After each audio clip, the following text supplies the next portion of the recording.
上個禮拜咧就從英國翻咗嚟香港啦，咁我都好想喺呢個 YouTube 頻道裏邊咧同大家傾下關於2025裏邊咧我哋會有啲咩事發生啦。去咗法國同英國係做乜嘢呢？2024年我哋就收到一個葡萄牙嘅客戶，幫佢起咗一個成棟嘅 apartment 嘅設計。呢個機緣巧合之下，我就攞咗呢個項目去參一個法國室內設計Top 100啦一個比賽。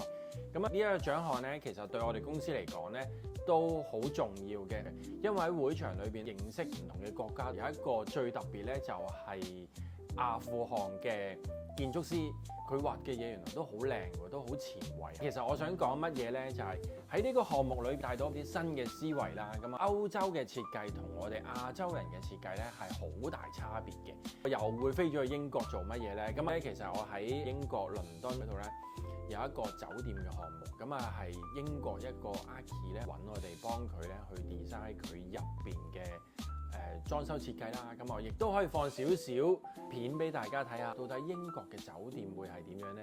真正接觸入邊個係點樣？咁啊，今條片分享到呢度啦。咁歡迎留言俾我，咁啊我可以俾好多唔同嘅 comment 你哋。